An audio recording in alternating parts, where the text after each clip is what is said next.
Good morning, good morning, good morning, and welcome back to Coffee and Sports. This is the morning show powered by Wire to Wire Network. I'm the NFL genius, Gene Walzek, and to my far right, it's the man that knows better. It's Mr. Mo Better. Hey, what's going on, everybody? Good morning, good morning, good morning. Good morning, Mo. In the middle, the man is not guarding the two. He's playing 2K and dropping 35 on your ass. You need to learn how to guard the three with Mr. Brad Gardy 3. So what's up, guys? Definitely excited to talk some sports today. Let's get it. Listen, there are a lot of things that happened last night. A lot of things that happened yesterday. A lot of things in the world of sports. We got a ton to talk about. But one thing I want to get into just to start is I don't want to be the tinfoil hat guy. I don't want to be that guy. I haven't been that guy all year. Not one game have I been the tinfoil hat guy. That Jets-Dolphins game was fishy. And not because the Dolphins were in the game. And I would love to hear your perspectives first before I get into my little rant about the officiating in the Jets-Dolphins game. Look, let me be clear. I didn't bet on the game. I didn't care. I didn't have a side. They're not in my division. They're not in the NFC. I just watched a football game in which now listen, are the Jets a little undisciplined? Absolutely. Jumping off sides. That happens at times. But I'll stop. Hometown cooking, something fishy. You tell me, Mel. I thought it was a really horribly called game. I did. Look, I have no dog in that fight. I'm just watching as a fan of the game in general. But there were just a lot of really bad and questionable calls that leaned a certain way. And again, it was a competitive football game, but those calls, those little things that kind of deviates one way or the other, I think it impacted the outcome of the game. And I'm not one of those tinfoil hat guys either, but when you see something that's suspect, it just feels off. And it's weird because normally in a post game, somebody from the media would bring it up. I didn't really hear a lot of questions about how the game was officiated, and I was kind of surprised. Brett, now listen, the Jets have made a couple mentions about it last night and this morning. Oh man, he said she thought it was June 14th. Especially in that other game, that Broncos-Bengals game doesn't even deserve our attention, but we'll get into it. Brett, I just love to hear your take on it. I was flabbergasted. I couldn't, I'm not a Jets fan at all. Am I rooting for Justin Fields? Sure. But I'm watching that game and I call my own calls.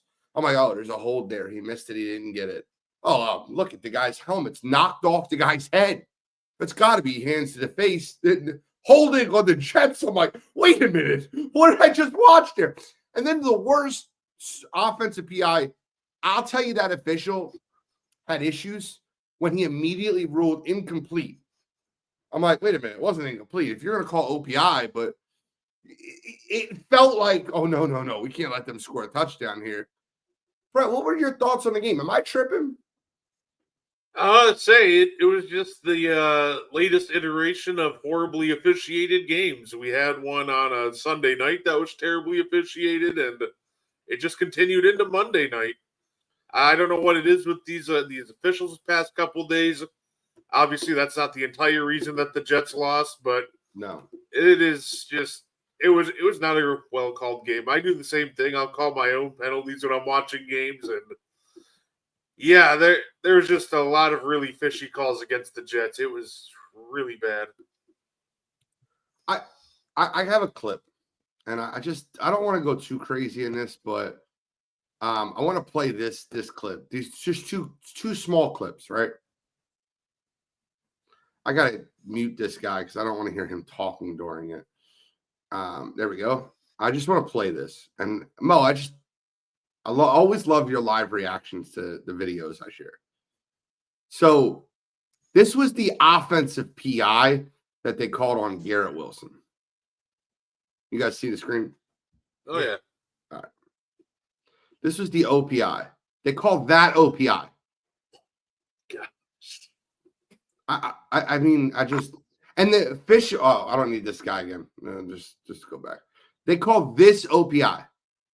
That was OPI. Oh, that's awful. And then this is terrible.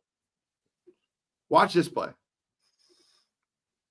Dude, down. Watch this. How late is that? Orlovsky's like, that's got to be a flag. There's another play in the game, too, where that didn't work out very well. There's another play in the game, too, that there was a flag called, and I can see the announcers. They're like, oh, this has got to be hands to the face because the Jets offensive lineman's helmet was completely pushed off his head, right? Like, just off his head. And they're like, holding on the Jets. I'm like, and then Justin Fields is on the sideline, 5 yards out of bounds, and gets tackled, and nothing got caught. I'm like, what are we doing? NFL, I felt like the Jets last night to me felt like there should be like an investigation. I felt like Cheryl Reeve and the Minnesota Lynx. It was a catastrophe. And look, the Jets, once again, they don't help themselves, right? The offsides penalties, the false start, they're all legitimate penalties. You can't jump early. They're probably one of the most undisciplined teams in the NFL. And I'm fine with that. That's an Aaron Glenn thing. He had that same issue in Detroit with their defense for the first 2 years he was there. Very handsy. Sauce Gardner gets called for a lot of handsy calls. He led the league last year in defensive PIs and holdings. But someone's got to take up for the Jets in this game. There's no way that game was called fair. Yeah, those are definitely some of the worst calls of the weekend. Absolutely.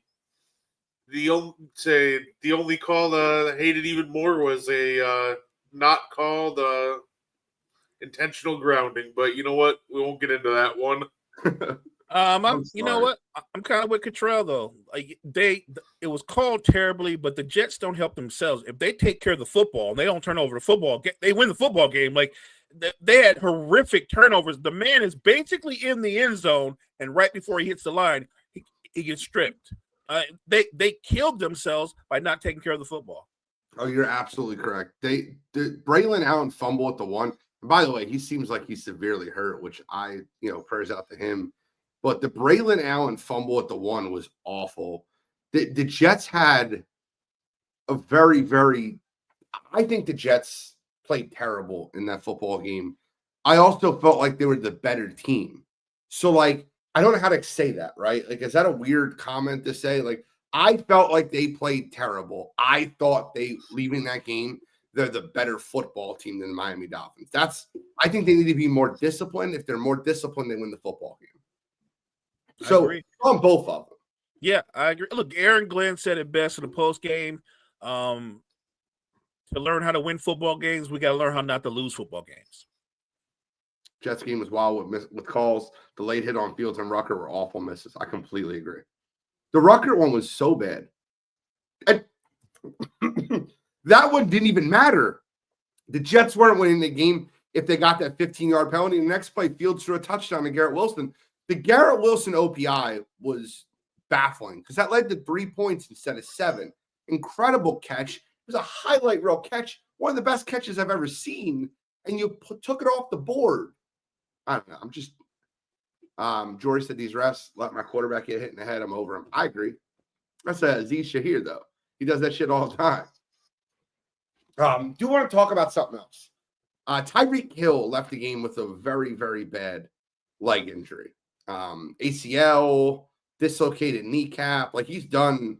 They say he's done for the season. I think he's done forever. I don't think he ever plays football again after that injury. That was reminiscent of Alex Smith. I don't think a guy that uses speed to be what he is ever going to play football again. If he does try to come back, I think he'll be an absolute shell of himself. I think that's a retirement injury. I think you hit the nail on the head. Everything about Tyreek Hill that makes Tyreek Hill and unique is his otherworldly speed. That type of injury, I don't know there's any way he comes back and remotely has the same quickness or speed that he had, which means that a lesser version of himself will struggle to get off the line of scrimmage, will struggle in bump and run coverage. I think this is the end of the version of Tyreek Hill that we know. And if he tries to come back, I'm leaning with Gene. I think he's going to be a shell of himself. I don't see how you make it back when everything about you is about your speed. Right. Yeah, so I think he will end up maybe having a short comeback from this. I feel like he's enough of a competitor that he's going to at least try to come back and maybe come back and play in a handful of games and then retire. But that was definitely a career ender. If anything, that definitely ends his time as a number one receiver in the league. So we'll see how he bounces back. But I do agree his career is probably just pretty much over at that point. I could see him just maybe trying to pull like an Alex Smith and coming back and playing just to show that he can and just show that resilience. But yeah, I think at this point his career is pretty much over. And I'm going to sound like an insensitive prick. Good riddance. I don't care. Don't care. He's not a good human being. Sorry, played good football. I apologize to your fantasy teams. He's a shitty person. Don't care. With that being said, him being injured, even though the Dolphins looked really good last night, they're 1-3. Is there any? Do the Dolphins have a chance to get back into the playoff picture, or this just a one-off? Tua looked good last night. And by the way, am I the only one that? I know I wasn't the only one because Dan Orlovsky said it too. That when Tua got hit with that like absolute smoke shot on his head, that I was just like, oh, I hope he's alive. Like that hit was vicious, and he got up and smiling. I was really happy for that. I was happy because I didn't think he was going to get up No. from that, and not with his history. I've seen him hit nowhere near that hard and not get up. So I look, as a fan, I'm just glad that he wasn't injured on the play. I think it was a one-off because again, even with the calls not going their way, the Jets outplayed Miami. The Jets just killed themselves with turnovers. I don't think the Dolphins are getting back in the division. Yeah, I completely agree. They faced a Jets team that was clearly the better team, and it's not like the Jets are some powerhouse this year. And they just kind of escaped by the skin of their teeth thanks to mainly the Jets beating themselves. So that was definitely just a one-off. I still think Mike McDaniels gets fired before the end of the year. Same. Tua looked good. I gotta give him credit. Tua did look good last night.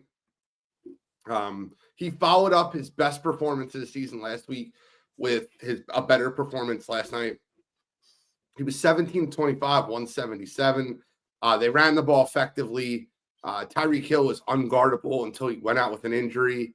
And the play action, Darren Waller, 3 receptions, 2 touchdowns, and he caught the onside kick. Welcome back to the league, Darren Waller.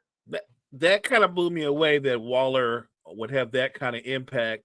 And like you said, and he caught the onside kick. No one ever questioned Waller's talent. Most of us just questioned his desire to play.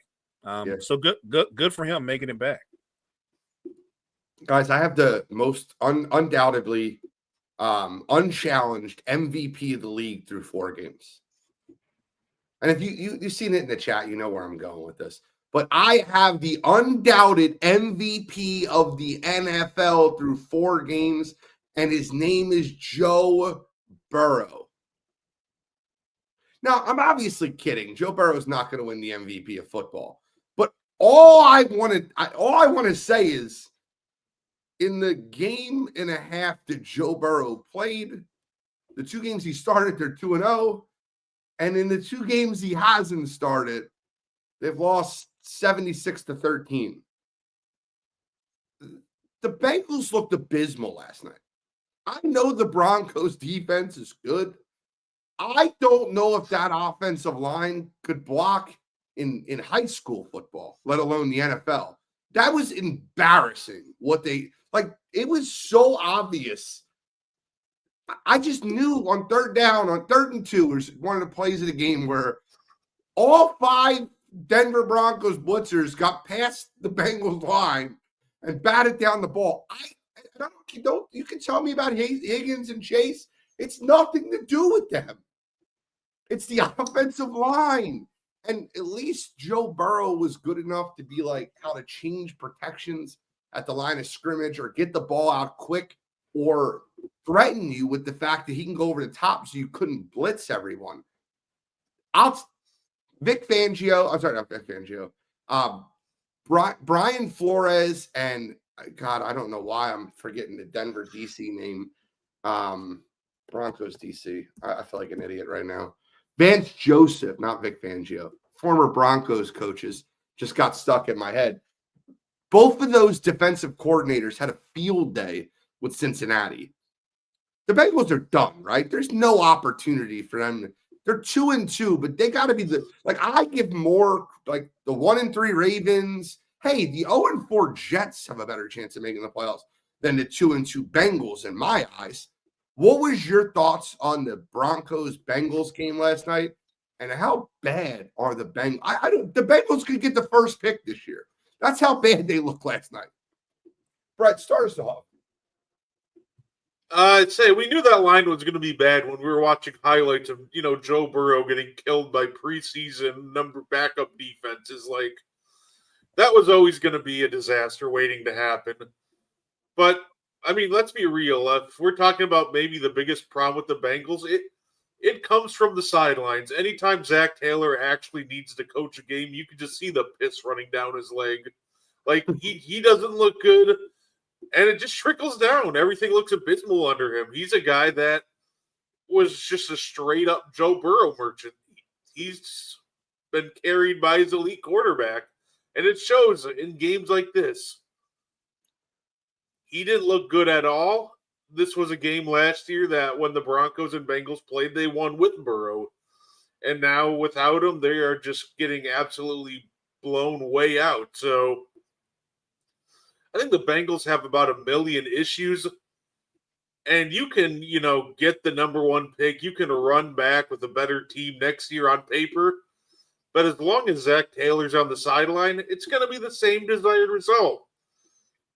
At best, if you have Joe Burrow, you're maybe a wild card exit. Without him, you might get the number 1 pick back-to-back years. So overall, the Bengals look pathetic, and it starts on the sideline and trickles down.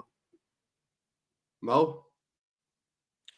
I think it starts with ownership. I think we could see this coming. All the investments they made.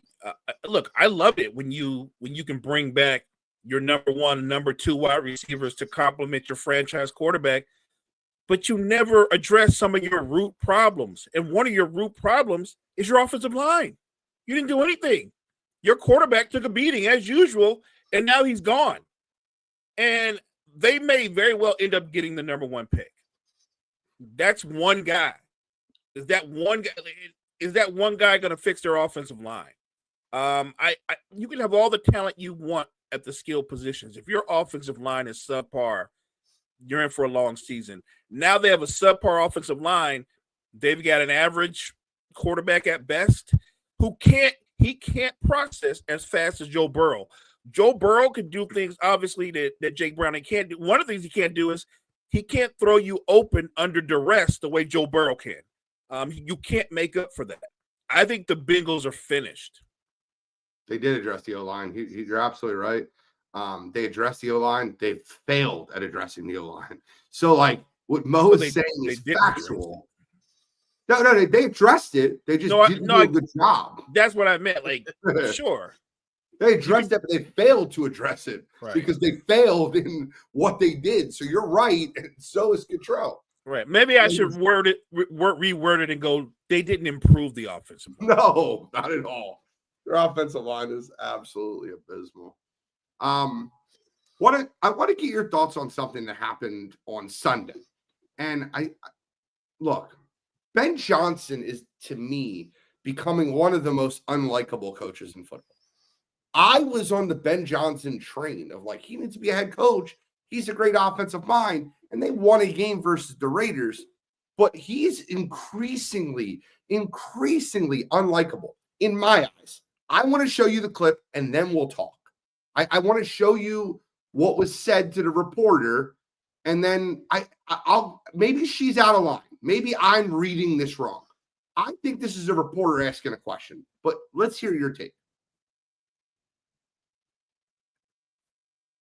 Advantage of those takeaways. Yeah. Okay, so what did you tell them to get things going? That it wasn't our brand of football. We're capable of a lot more, and so we're hitting the reset button here at halftime, and we're going to come back and establish our identity here in the second half. You need to change what you're doing. I don't know. You think so? We're going to be just fine. Thanks. All right, Ben Johnson, all business. So when you hear that, it does sound like she said you need to change what you're doing. Right. When it gets transcripted, she says, "Do you need to change what you're doing?" So maybe he heard it the way we all heard it. You need to change what you're doing with some satire. But I didn't even. I don't know. It felt like he's getting tough with her. Like, what do you think? Like, she's asking a question. You're down 14-9. You scored 9 points off 3 turnovers at the half. Maybe I'm wrong. It looks like everybody in the chat's telling me I'm wrong. I think he got snarky with her, but I think it was the way she asked the question. She kind of, to me, it sounded like she was being snarky, and he responded snarky. Brett? Yeah, I think she heard it the way we did, right? It's hard to say hear the word do you need to change what you're doing? It just really came out like she said, you need to change what you're doing in a very like snarky tone. Yeah. So I don't actually blame him for responding like he did, because I probably would have done the same thing. Like that probably just came off as just very like rude to him. So he probably just didn't appreciate it, but I wouldn't doubt it. I wouldn't doubt if she said do, but it didn't come off like that. All right, I guess I'm wrong. She started it with sass. I don't want to be that guy, but if a man asked that question, that wouldn't be what it's been. Okay, that's fair. Can we shout out Pam Oliver? I'm going to make this statement real quick. Nothing against Pam. She's got to have blackmail information on somebody in the NFL. I don't know how she's still calling games. And nothing against Pam. Just a million people that are in sports media. Let me ask you guys a question. I'm dead serious, right? Did you guys know Cottrell used to be a sideline reporter at Kent State University? I did not know that. He was. But that doesn't surprise me. If Cottrell was asking the questions on the sideline instead of Pam Oliver, do you think that the questions would be a little better, a little bit more? Cottrell is just a podcaster now. He's 100 times better than Pam Oliver. Agreed. Okay. But if we're going off of how we see Cottrell and look, and what I know of him, I would argue that he's 100 times better than a lot of sideline reporters. And that's not just blowing smoke. That's just how I view him. I agree. When you brought up Pam Oliver, I am amazed every time I see her on TV. I'm like, oh, Pam's still at it again. Like, what are we doing? Well, at least the hair was done. So I guess. I did a lot of film yesterday. I got home a little bit early from work yesterday, and I did a lot of film. And Mo, I seen you reposted a clip that I put, and I really wanted to break that clip down. And I just wanted what Brett's opinion, if you don't mind. And I just want to show you, because like if anybody listens to this show, you cannot say I'm not a Sunshine fan. I've always been a Sunshine fan. I've always been a guy that is stuck up for Trevor Lawrence. Is that fair? Can we agree that that's facts. I've been a guy that's stuck up for Trevor Lawrence? All right, so I just want to show you this, and this is terrible. I got to do a way better job of filming when I'm doing, I'll do a better job going forward. But I want to show this to you. I think this is my last screen share of the day. But turn the volume up so you can hear my beautiful voice. 15, Trevor Lawrence. This is a third and Here's your 15 problem, play. The 49ers are running cover one. It's very simple. They're running a cover one concept. They're going to show blitz. They're going to send 5 at the quarterback. They have 1 deep safety. See the 5 people in the line of scrimmage? They're all coming. 1 linebacker drops out. Lawrence steps up in the pocket, tries to force the ball across his body, and throws a pick. Now he gets bailed out by the interception. He gets bailed out by the flag. That's not for here nor there. I just want you to watch this play from this angle right here. So they're matched up. There's 1 linebacker drop. I want you to stop right here. He should be throwing this ball to the outside. Number 7 on the outside. You got your best receiver in Brian Thomas Jr., man to man, and he's got a step. I want you to see this real quick. That's where the ball needs to go. He wants to throw the ball here with a linebacker underneath and force it. Watch how this plays out. God damn it. Hold on. I'm so bad at this. I got to get back. I Right need at to the click same this. spot. There you go. Watch how this plays out.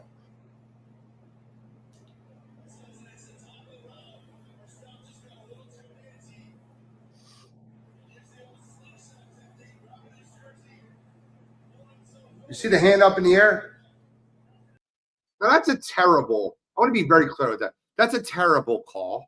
And most 49ers got robbed on that play because 100% that was not holding, right? You can call holding on every play in the NFL. That was lighter than James Bradbury in the Super Bowl. 49ers got hosed on that call. And that play does not get called an interception because of a flag.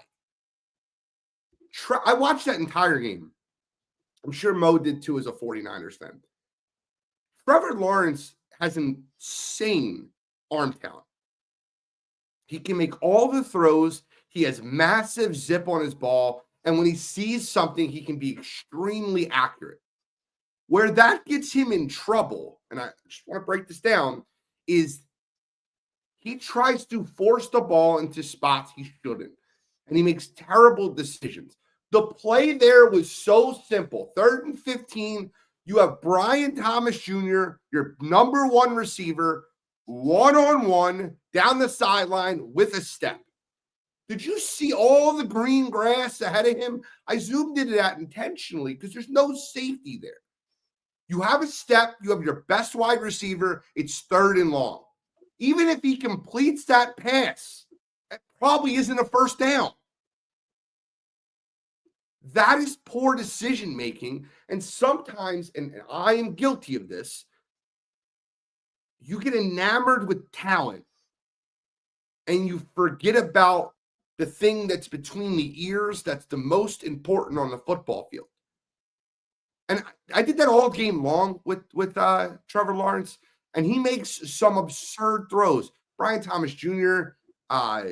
Looks extremely lazy. He didn't drag his foot on an easy first down. I know you know the play I'm talking about, Mo, where he stepped out of bounds for no friggin' reason. It was so weird. It's just he's so talented, and I fall in love with the talent. But if I'm being completely transparent, he makes really bad decisions. Mo, what was your thoughts on that game when you watched it from a 49ers perspective? Look, it was a brutal game because we lost 2 things. We lost the turnover battle, and our special teams were god awful. That's why we lost the game. Turnovers and special teams. Trevor Lawrence, he didn't play particularly well. It wasn't the Jaguars' offense was. I was surprised that they were able to run the ball as well as they were versus the Niners. But other than that, the game was lost on the turnovers and special teams. I know that drives the coaching staff, especially when you have the defense that they have, when you have the coach that they have in Robert Saleh. Because I know the score says the defense didn't play well, but if you actually watch the game, the Niners defense did their job. Brock Purdy turned the ball over multiple times. and their special teams did not help them. Their special teams cost them. That's why they lost the football game. Yeah, Brock Purdy didn't look good in that game either. I just wanted to highlight that because I've been a huge Lawrence guy. I have. And I believe in his talent, and I believe with the right coaching staff, he can be coached out of these bad decisions. But that's film study. I'm a guy, a couch quarterback that's watching film that knows where that ball should go.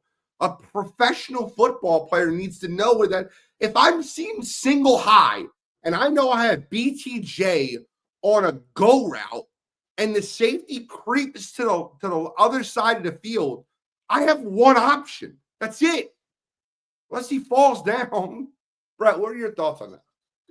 Yeah, it's one of those things that that's the part that's always frustrated me with Trevor Lawrence and why I wasn't necessarily higher on him these past couple of years.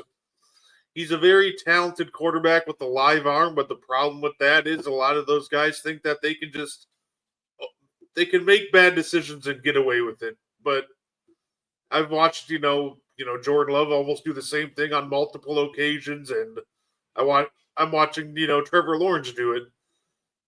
It's one of those things where you just got to read the defense and be a lot smarter about that. I completely agree. As soon as you see single high creeping to the opposite side of the field, you give your best receiver a chance. You go one-on-one, you go over the top.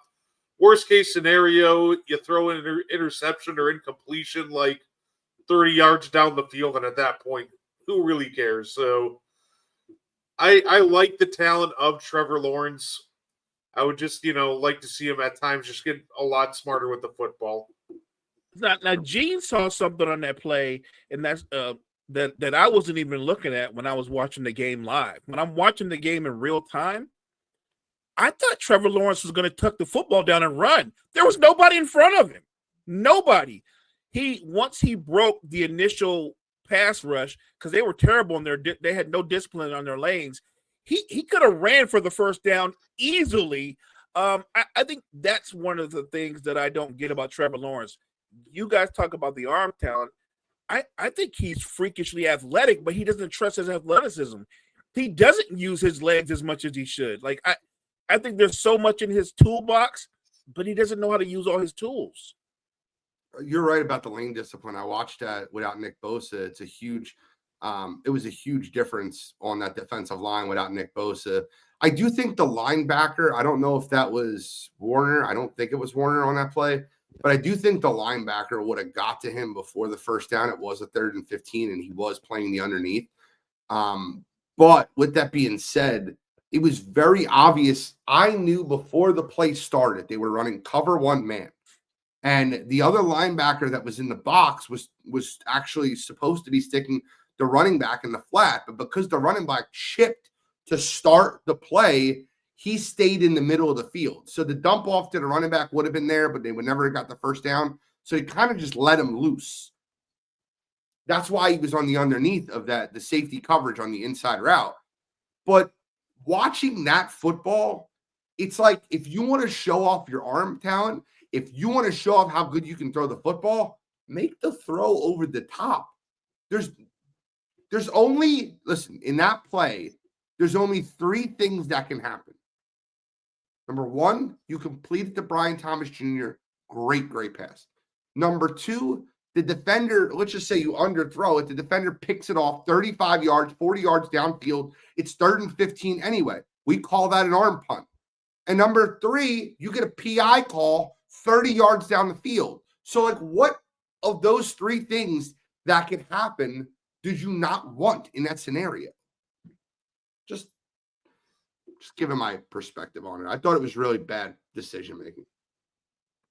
Yeah, absolutely. If he wants to hit that route in the middle of the field, he has to throw it a lot earlier. But even then, that one was just never there. It was just never a good read by him. If you're a New York Giants fan, I want to ask you a question. Are you more excited about winning your first football game and Jackson Dart winning his first start, or more frustrated and upset at the loss of Malik Neighbors? I'm more frustrated and upset at the loss of Malik Neighbors. Because going forward now, without your most explosive player, how does that set up your rookie quarterback for success? Not to mention, and I'm gonna stay on this. Jackson Dart does not protect himself. You want to run the football 10 times? Okay. You don't want to protect yourself? There's no way he makes it out of this season healthy if he continues to take off like that. I completely agree with you. Do want to play a game with you guys. Brett, what are your thoughts on that? Yeah, I'd be a little more frustrated with the loss of Malik Neighbors because I don't know how this goes at this point for the Giants. At least with Neighbors, you gave Dart a legitimate option on the outside, but now we're going back into Darius Slayton number one option category or Wan'Dale Robinson, and that just doesn't sound appealing. Like that might work next week when they're facing the Saints, but as soon as they face a real football team again, this just seems like an avenue to set up Dart for some failure. So it'll be interesting, but yeah, that loss for Neighbors was just brutal for this team. 100%. I do want to play a game with you two, and we'll be quick because we got to get an MLB and then WNBA. But there's two teams that are undefeated still after Indiana Jones and the Colts lost this weekend. After who else was string that lost this weekend? Regardless, there's two teams left that are undefeated in football. There are the Philadelphia Eagles and the Buffalo Bills. It would be too easy for me to say who's going to lose first, because that should be a resounding Philadelphia.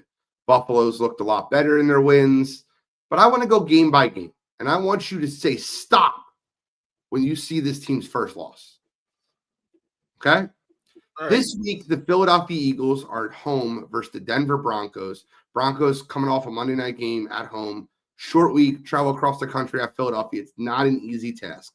The Buffalo Bills play at home versus the New England Patriots on Sunday Night Football. Do either one of these teams lose this week? No, I don't think so. I know a lot has been made of Philly's offense struggling. I think Philly's defense is going to get a turnover or two against Bo Nix. I don't think Philly's losing that game. Yeah, I don't think either team are losing this week. All right. So next week, the Philadelphia Eagles play Thursday night at MetLife. New York Giants versus the Philadelphia Eagles. No Neighbors. Their Thursday night game, so we'll ask that first. Does Philadelphia get their first loss there? They do not. They shouldn't. Then the Buffalo Bills play Monday Night Football. They're one of a doubleheader Monday night. They play at the Atlanta Falcons on Monday night. Michael Penix Jr.'s look like a goddamn train wreck. But they play really well at home. Does Buffalo get their first loss?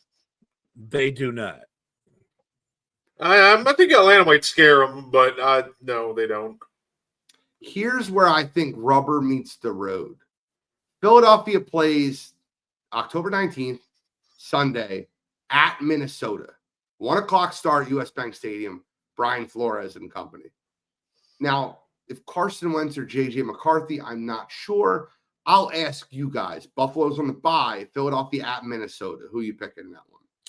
I'm still picking the Eagles because, and I said this prior to the games on Sunday, that Carson Wentz can do a lot of things well, but what he doesn't do well is he don't take care of the football.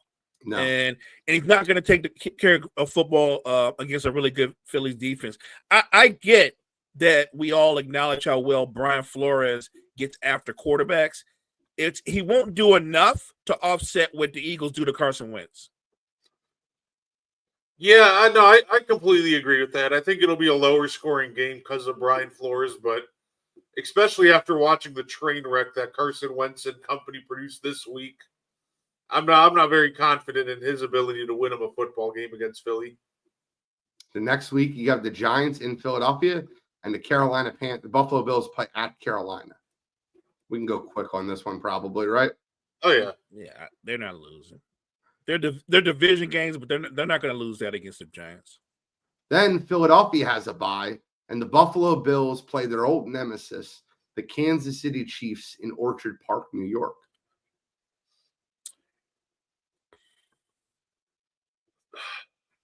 You know what?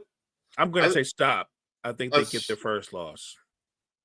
I think they get their first. I know they're at home, but I'm telling you, with Spags and company, it's going to be a low-scoring game.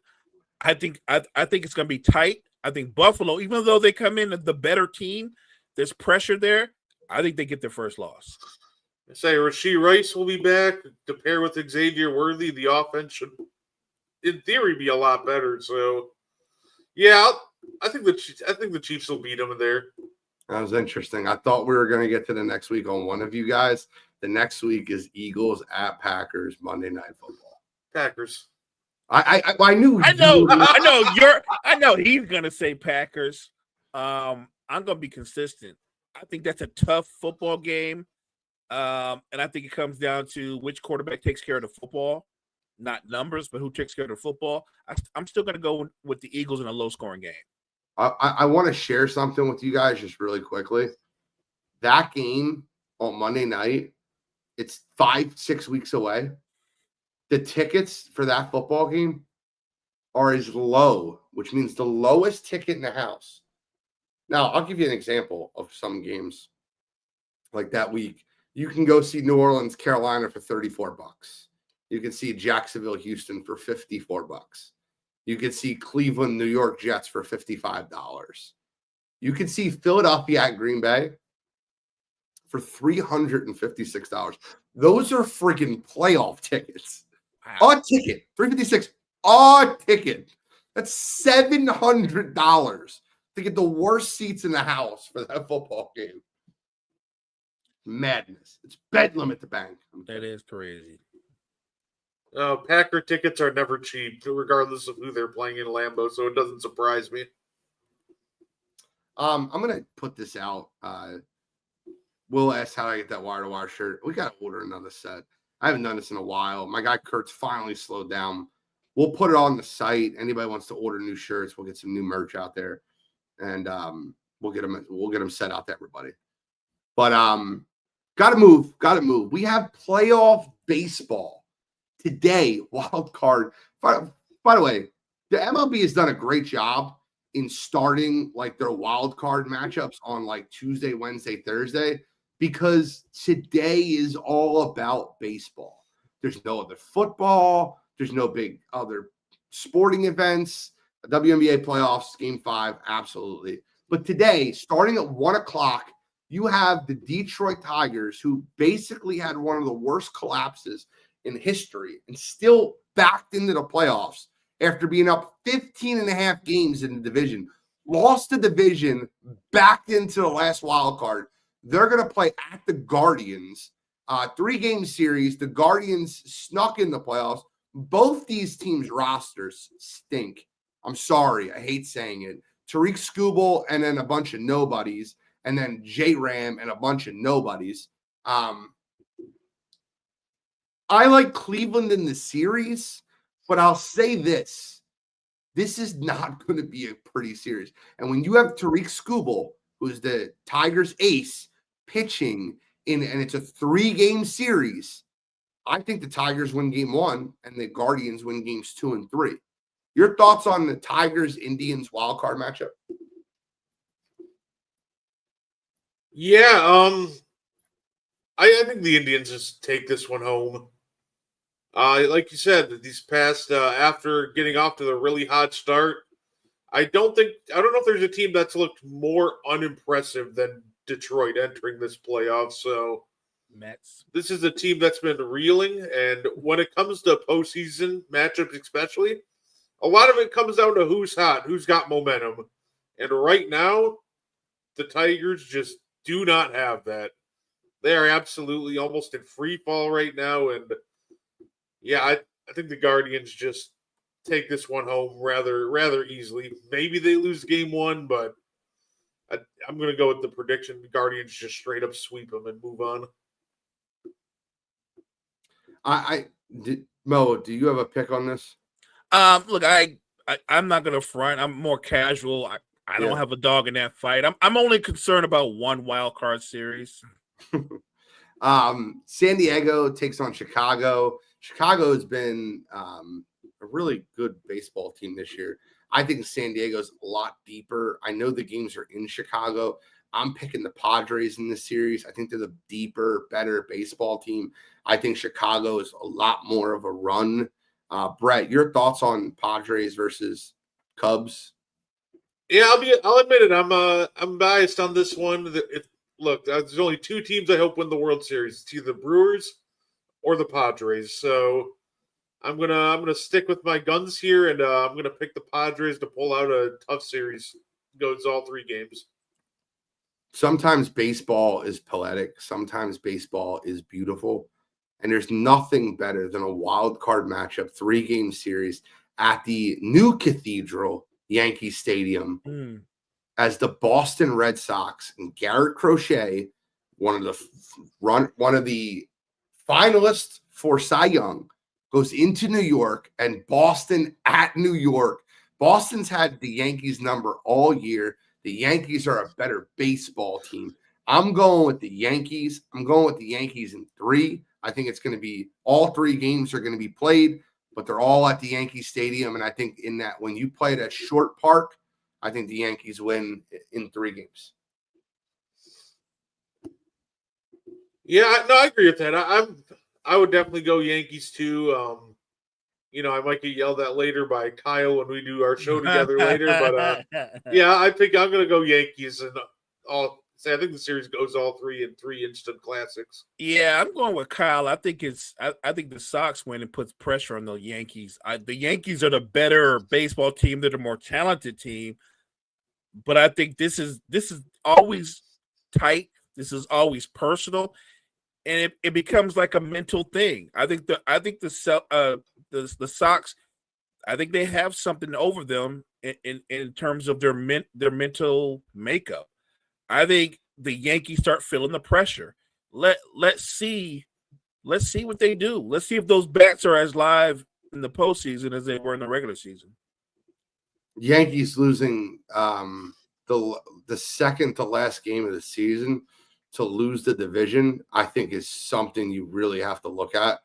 But at the end of the day, I think that I think we'll have a nice breakdown. The Yankees versus Red Sox will be a great game, great series. And then the last one, Mo, I'll start with you. The Cincinnati Reds, which, by the way, a lot of people think the Reds got hot. The Reds got hot to make the playoffs. The last 40 games of the season, the Reds are playing 500 baseball. They didn't get hot to make the playoffs. The Mets collapsed. Do not lie to yourself and say that the Reds are like this. They're this year's Cinderella. They got hot. The Mets collapsed. They lost 2 or 3 to Miami.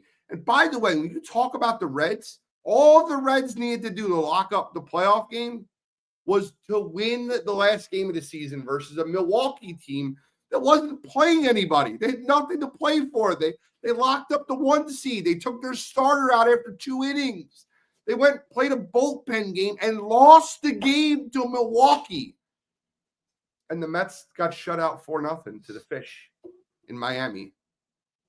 There's someone traveled down to Miami as a Mets-Jets fan and watched the last game of the MLB season to see if their Mets could make the playoffs and stayed the extra night to watch the Jets-Dolphins. And they're going home really upset today. But Dodgers versus Reds, I have Dodgers in 2. I don't think it goes 3. If it goes 3, something's wrong. Mo, how far are your Dodgers going this year? So we start out in my family. Every year we're going to the World Series. Every year. And I'll be the first to admit the Dodgers haven't had the type of season I thought they would have, but we're going to beat the Reds. Okay? We're going to beat the Reds. I can't guarantee a lot of things, but we're going to beat the Reds. We're just a better baseball team. Brett, who do you like in Dodgers Reds? It should be the Dodgers. It absolutely should be. It's one of those things. I think that this series should be over in 2 games, but it's one of those weird things that if this thing gets to a 3rd game, anything can happen. So I think it's the Dodgers, and I wouldn't play with their food if I were them. Just try to put this thing away Agreed. early and move on. I thought it was really interesting that the Dodgers chose to start Blake Snell tonight as opposed to Yamamoto, who's their ace. I thought that was really interesting. They have Yamamoto for game 2 and Ohtani for game 3 is the way they lined up their rotation. And if they don't need game 3, Ohtani would pitch game 1 in Philadelphia. I don't know and I think the way they're lining that up is they don't want Yamamoto to pitch at Philadelphia. I think that's what their fear is. The last time Yamamoto pitched in a big game that was nationally televised, he was ass. So I think that they're trying to get Yamamoto at home for game 3. And then you have a big time pitcher in Blake Snell. It's actually really smart, but it's interesting. It's hard to explain to the ace of your staff he's not starting game 1. Mo, is there any talk in the Dodgers realm that you've heard of why, or if that's the reason why, or? I'm not the baseball guy, but my uncle said pretty much what you just said. They're trying to avoid him pitching against Philly. He's going to have to pitch against us one way or the other, but pitching in Philly is different than pitching And maybe that's what they're avoiding, yes. Him pitching in the bank, I'll tell you right now, it is a tough place for a visiting pitcher to pitch at. There's no baseball home field advantage. I say all the time, I think Green Bay and Buffalo have the best home field advantages in the NFL because I think that their fans are incredible. In baseball, there's nothing like Red October. That's evident. Pitching in Philly is tough. You ain't lying. The only people that can win in Philadelphia in Red October are the Mets, which just sucks. But last question of the night. Actually, you know what? Before we head in this playoffs, I got 3 of us on here. I have to be the Homer Phillies fan. I'm sure Brett will be the Homer Brewers fan. And I'm hoping Mo will be the Homer Dodgers fan. For sure. Give me your World Series prediction. I'll start. I'm going Phillies over Mariners. I think the Mariners have one of the deepest teams in baseball. I think the Phillies beat the Mariners in the World Series. Mo, you going Dodgers Yankees again? I'm going Dodgers Yankees. I'm I'm being consistent. I'm going with the two big dogs. I love it. Brett, who are the Brewers beating in the World Series? Say, you know what? I think we'll beat the Yankees in the World Series. It'd be a really fun series for sure. I would definitely look forward to that. Okay, Brewers Yankees, Dodgers over Yankees, and Phillies over Mariners. That's what we got. WNBA. The best words you can hear in WNBA is Game 5. Tonight, you have the Indiana Fever, who we have to give all the credit in the world to. The injuries that just plague this team and where they are at now. Game 5 versus the reigning, defending, 4-time WNBA MVP Asia Wilson and the Las Vegas Aces in Las Vegas. I know that the Fever have been pulling some rabbits out of their hat. This would be the biggest rabbit of them all. I have the Aces. I think Asia Wilson gets it done. However, I will be solely and soundly rooting for the Indiana Fever. I'm such a huge Asia Wilson fan, so I find it hard for me to root against her. But this is one of them kind of things. Can I have the best of both worlds? Can Asia show up and be the monster that she is, but the Fever pull off the upset? Because I love what I'm seeing from Aaliyah Boston and Kelsey Mitchell and crew. They are balling. And they've been balling, by the way. They've been balling. They weren't supposed to beat the Dream. But I knew they would. Called it. And this is what I will say. If the Aces are going to win, they better blow them out. Because if it's a back and forth game, the Fever are going to win. They better blow them out. Brett? Yeah, it's one of those things where you know what? I'll pick the upset. I'll take the Fever. This will be a lot of fun to watch. Look, we know one thing: the Fever can't guard A'ja Wilson. She's shown that. Even when the Fever are winning, they have not been able to contain A'ja Wilson. So I think the key is, once again, okay, we can't guard A'ja Wilson, but we can guard Young, we can guard Gray. You just make sure that everybody around A'ja doesn't go off. She's going to get her 30. She might go for 40 this game.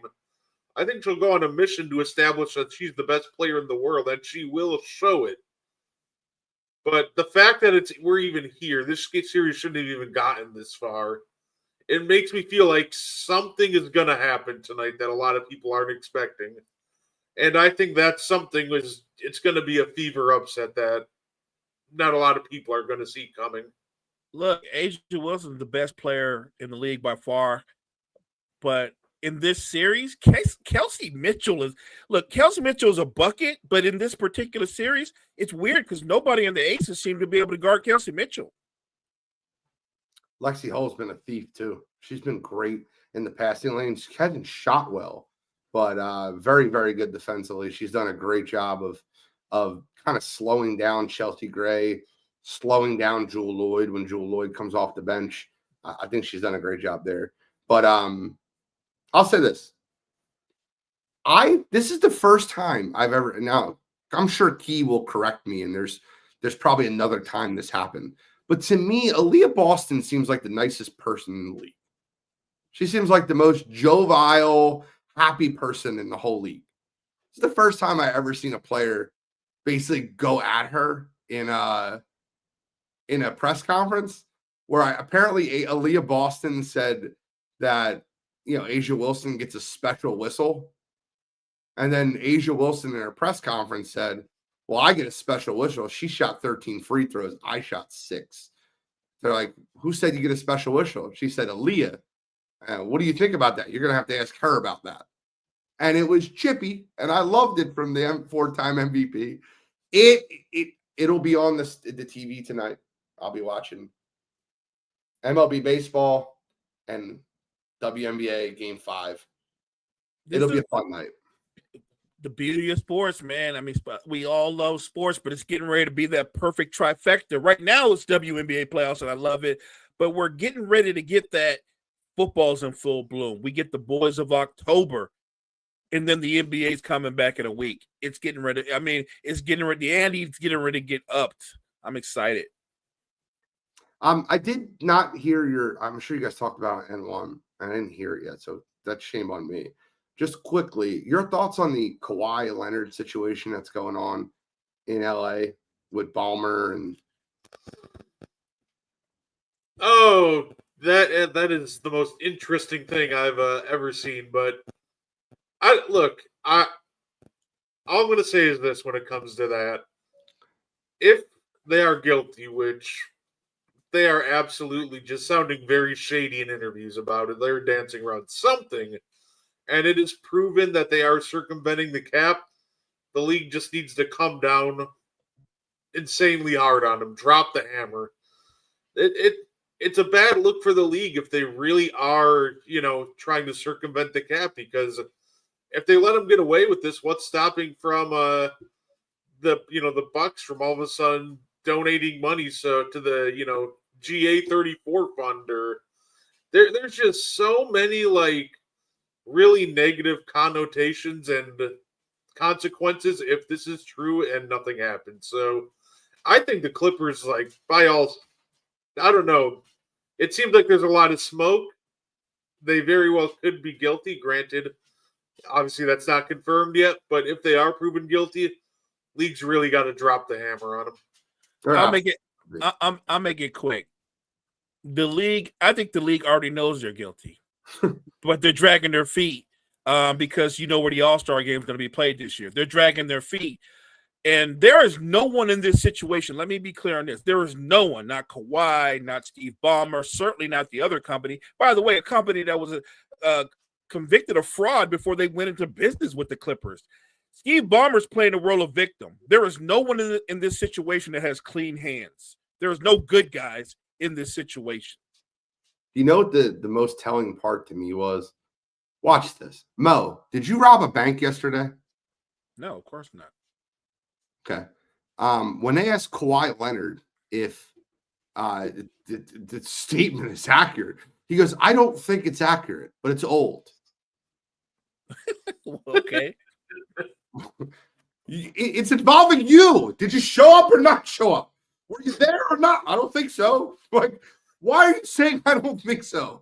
That is the most obvious guilty answer of all time. I don't think so. That was the exact interview when I was like, yeah, no, these guys are guilty because what is even happening here? Like Kawhi couldn't. I think all Kawhi. It's the funny part is, if Kawhi just like shows up, maybe takes a quick picture to make it look like he's doing some work for him. At least you have something. But the fact he couldn't even name one service that he did for them, Right. But like, dude, at least allow them to use AI to put you into some kind of. You can do that now. Like, you don't even actually have to show up. Just give them permission to use your image and likeness. They'll do the rest. I'm baffled. I don't think it's accurate, but it's old. It's all new to you guys. What a terrible response. That's it. That's our time. I just wanted to get your quick thoughts on it. We're going to get into the NBA soon. If you're not watching N1, make sure you're watching N1. By the way, you guys are psychos. I want to be clear. If I'm Kyle, there's not a chance in hell I'm doing a show tonight during Yankees Red Sox. He's a psychopath. I just want to let you guys know that. If your Lakers are in the NBA Finals and you're doing an N1 and it's not a watch along, you're a psycho too. Like, there's no way in the world I would be watching my favorite. I've moved wire to wire shows for World Series games. Sorry, not happening. I'm not. This is done. No way. I'm with you. I make it a watch along. I love that. That works. What are we doing tonight on the ball? Guard 3. yeah, no, we'll do our picks like we do every week for the NFL games. We'll talk some NBA, and it'll be a really fun time. I'm looking forward to it. Mo, we'll see you tomorrow morning with me on the morning show.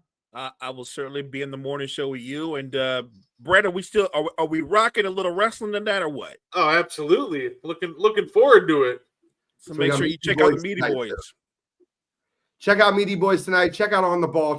Come back tomorrow for coffee and sports in the morning. I'm the NFL genius, Gene Walzak. He's not guarding the 2, he's guarding the 3. And the only man that knows better is Mo Better. And we are signing out.